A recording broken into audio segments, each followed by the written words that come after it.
Kia ora, welcome to Uncovering Authenticity. I'm Monique Bradley. I'm a storyteller and I'm a real advocate for people owning their amazingness and showing up in their own lives and sharing their magnificence with the world. And today I have a really cool guest. I have known her for many, many years. She is beautiful on the inside and out. She is an entrepreneur. She's a fashion model. She has a giant heart. She's a heart on legs, and I'm really delighted to have her here in the studio. Welcome to the studio, Vanessa Bennett. Yay! I wish we had a big studio audience with us. Oh, so I just saw myself walking, a heart on legs. That's a great vision. But you are, Vanessa. I've known you for so long. Now, before people who don't know you, you've got quite the history in showing up.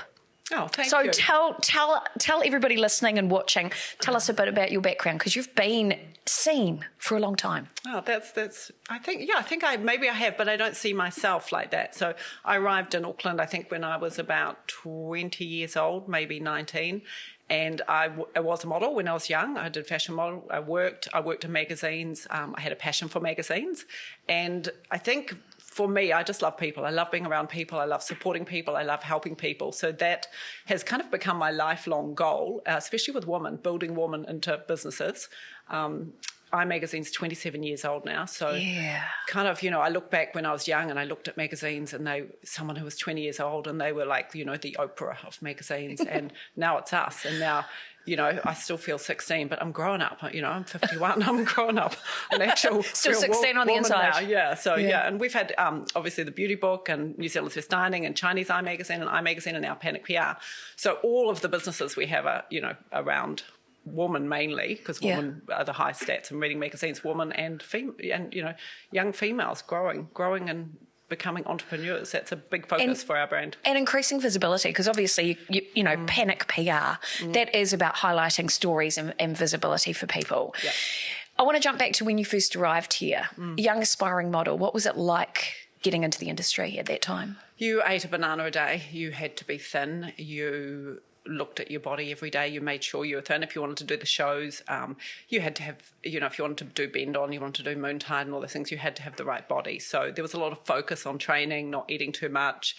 We smoked cigarettes like crazy because that stopped you being hungry. It wasn't a healthy lifestyle at all.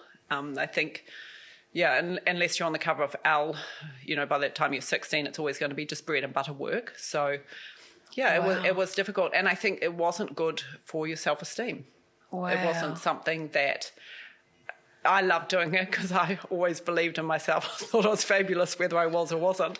And I used to strut down and smile at everyone when I wasn't meant to be smiling. Yeah. But I think it's a dangerous path for many, many models. They get caught. And a lot of our young women are starting modelling. And I don't want to shame the industry, because it's also an incredible industry that some of our models have done extremely well. We're seeing women as young as 14 with that pressure, but they are doing really well in the industry.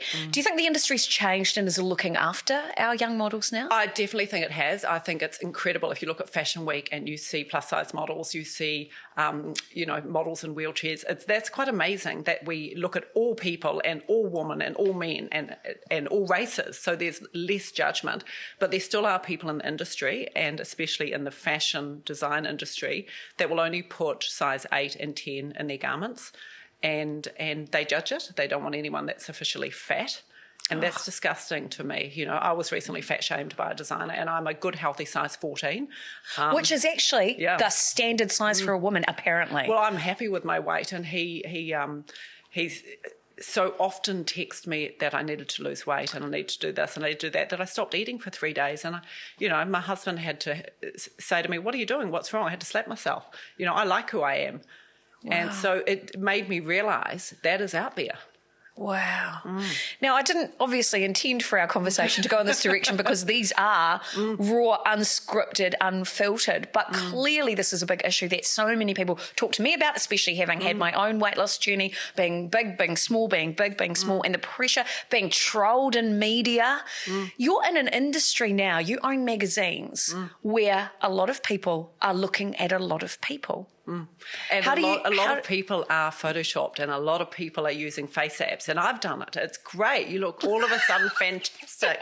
Don't have makeup on, you put makeup on yourself, and we're going to look back and when we're old and go, was that me? Is that my authentic self? Who am I? And I think to accept ourselves is a hard thing. Accept who you are, accept the size you are, love yourself and be content. Be courageous. Just throw it up in the air and say, that's me.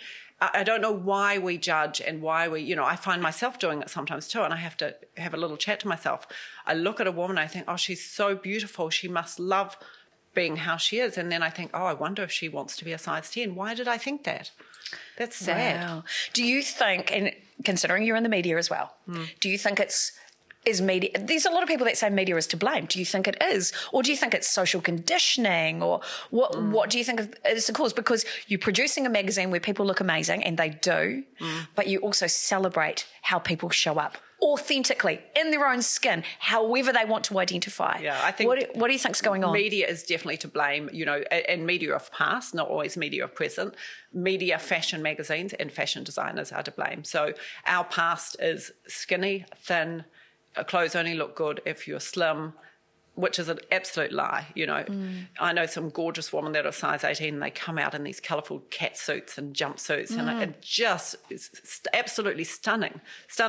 And we need to desire a different shape. We need to desire our true healthy self, not our thin self.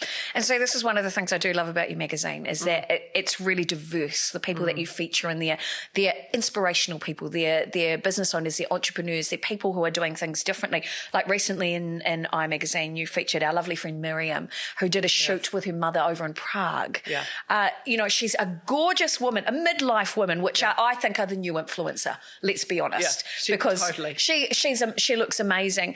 What prompted you to tell her story? So I had met her through going to various events, and she came to some of our events, and she's just this dynamic woman who doesn't care about anything or anyone. She says it how it is. I actually saw her last night and we were having the menopause conversation, which is really interesting because that's something that also needs to be exposed now. People have hidden it and, put it over the side, you go sit in your cave, you've got menopause. No, you need to accept it. And, sometimes we might have a bit of menopause rage and want to hit our husband over the head with a fry pan.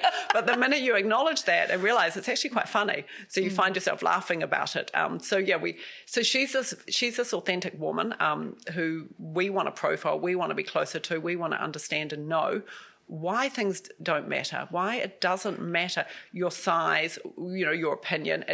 Don't control yourself, don't box yourself, just be you. It's really important. And I think there's a freedom, while we're on the menopause topic, I think there's a freedom that happens at this age as well, where all of a sudden you kind of care a little bit less. Yeah, totally. That you do get those rages and you go, that's just the way I am now. The other thing that I get is that being in a menopause body it's like being in a foreign country and you don't speak the language. Yeah. I don't know how it resonates for you. This is what I'm learning.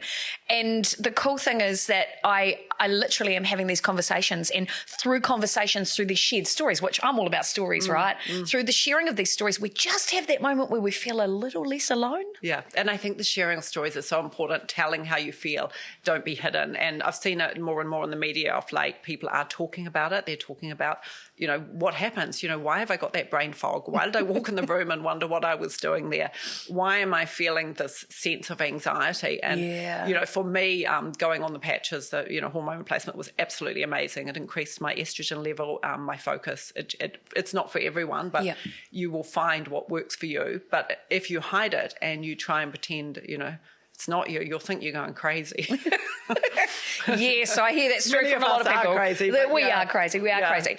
So one of the other things that I've learned about you is, of course, that you are in that PR space and you represent and support and celebrate a lot of amazing women, not just Miriam, but a bunch of different clients around the world and across New Zealand, but you help them get global, basically. So for somebody who is a business owner or entrepreneur who is looking to engage, say, a PR company, what makes them sellable? I think the first thing is, if you're working with someone, you have to believe in them. So when I'm meeting with a client or our team's meeting with a client, we have to know that they're authentic and real, and you have to believe in their brand. If you don't believe in their brand, if you think, oh, that's nonsense or that's not, how I would do it, then it's never going to work. So you have to hold hands and have a partnership, and you have to have trust. So PR is a little bit like a wave. One day everyone wants you, one day they don't. So it's about finding the right gap in the market for that brand and creating a story around it that is desirable. Telling somebody's story is so important. And, you look back to Michael Hill as a brand. He put himself on TV. He told his story. He was real. He was authentic. He was trusted. So now he has hundreds of jewelry stores, in New Zealand and Australia. So people that hide behind their brands, we trust them less now. And even when we look at a brand, we might be shopping online and we can't find a brand or we don't know the person behind it. We trust it less. We might not purchase from it. Yeah, so it's about that brand loyalty. And at the end of the day, people buy from people, right? People buy from people. Whether it's a car or a piece of jewelry, people buy from people. All right, I want to talk about the magazine. Yes. Because you were talking about that with PR, you're riding that wave. And, of course, the magazine industry has been a bit like that as well, especially when digital evolved. You as an entrepreneur and business owner, you're keeping multiple magazines alive as well as your PR company. How have you endured this time where suddenly a magazine became a Kindle, effectively? How have you managed to keep on going and keep evolving? Just stubbornness, I think, put the blinkers on and keep going. But no, seriously, I think, there was a time, I think about 10 years ago, when everyone said magazines will die, they won't last, that sales dropped, nothing was selling in the stores. We took all our magazines out of the stores, we put them into places that people wanted to read them and people where they had time. So hotels, Koru lounges, Emirates lounges, into, the right places. And my passion for magazines has always been strong. I believe in the luxury of lighting the candle, painting your nails and reading a magazine, turning the pages and feeling the happiness you feel. And I don't think you can ever get that from being online. When you read a magazine online, it's not the same feeling. And of late, I don't know if you saw the Australian Financial Times, they issued a press release about the resurgence of magazines and how the new generation, they have never had a magazine. Everything's been online, so it's quite new for them. And it's like the resurgence of vinyl records coming out, and this new generation are engaging with music again. And it affects a different part in your brain. So when you're reading online, you're very, tense, and it's a work-related event. But when you're reading a magazine, you don't look at it like an advert or advertising. You see a sense of beauty and relaxation. So say you're looking at, the Sofitel brand ad. Online, you're going to click past it. That's an ad. In a magazine, you're going to look at the gold ceiling and you're going to feel a different feeling. So, magazines, I'm so thrilled they're coming back, quite frankly. So I'm because every time I look through your magazine as well, it's like, luxury, this is the life that I want to live. You don't get that with the same feeling from digital. No. And I've worked in digital for a long time, and I know its power, I know its impact, I know how trackable it is. But when you're reading an article and then you've got this flashing advert at you, as opposed to something which is a little bit more seamless, which is integrated into the work of a magazine, it's a whole different experience, and it's so tactile. Yeah, we click past online, but we don't on a magazine. Yeah, it's right there for you. So magazines are making a resurgence. Yeah. Life is changing. We're maybe going a little bit analog. Maybe we're moving from being hyper-stimulated like we've been, thanks to, I love digital, don't get me wrong, I absolutely love it, but maybe the world is turning again. What do you think is the future for storytelling and showing up? And what's the world going to look like? Authentic is a good word. Like, we look at AI now, so I can write a story in 2 minutes on AI, but I know it's been written on AI. You probably know it's been written on AI. A series of people will. Not everyone will.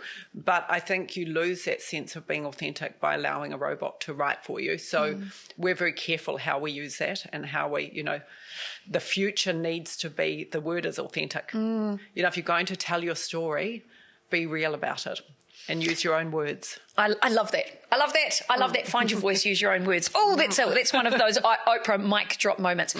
So from you must have over the years had a few funny stories and incidents you've worked with so many celebrities and in so many unique situations. What are some of the highlights for you?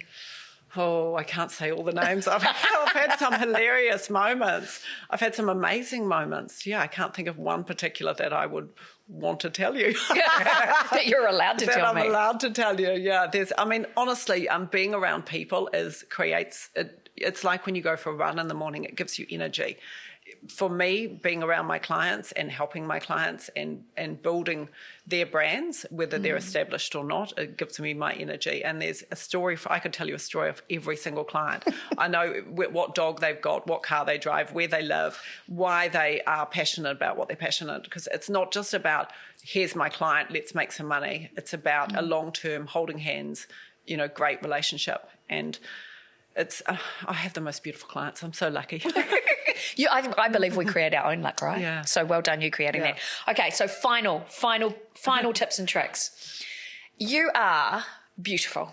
You are, like I said in the beginning, beautiful on the inside and out. And I've known you for maybe 10 years now, I think. Thank you. And just, you always, you walk with grace. You treat everybody like they mean something to you. It makes you beautiful. It's not just how you physically show up. That's it's so kind. that. You are the same. It's that inness. Oh, thank you. So what advice would you give to someone who's maybe not feeling in a great place, who doesn't feel like they can show themselves to the world? That's a really good question. Stop caring. Stop caring about what people think. Stop caring if you need to sleep till 12 to be a better person. Stop caring. If you stop caring, what everyone thinks is sunshine will shine. It's you have to do what's right for you. Don't do what's right for your neighbour or your colleague who's got a business up the road. Smile at everyone and stop caring. I can't even deal. I'm actually a bit emotional. It could be the menopause. It could be what you're saying. I don't know. But it's true. You look at your life, and the minute you stop looking around and judging yourself, that's the minute you find contentment. Yeah. I can't even. I'm going to blame the menopause. No, that's just amazing. Yeah. And big cities are bad for us. You've got to get out of the city every now and then and put green grass under your feet and sand under your feet. If you can't, then just go walk in the domain and take a moment, just pick the flowers, lie on the grass. I think all Einstein's ideas were created lying on the grass looking at the sky. I love that. Did I just make that up? I think that's true. You did. Oh, Vanessa, you're beautiful. Thank you so much for coming into the studio. Have we covered everything? Do you think we've covered everything? Have we solved the problems of the world? Yeah, I think, but there's never enough time for you and me to talk. We have so much to say. We have, as you said, you have so many words to give people. I have a million words inside my body. But words are everything, and just keep giving those words to people and keep telling everybody's story. That's what we're both here to do, right? Love it. Love it, yeah. Thank you so much. I've loved having you in the studio. Thanks, Vanessa. Thank you, darling.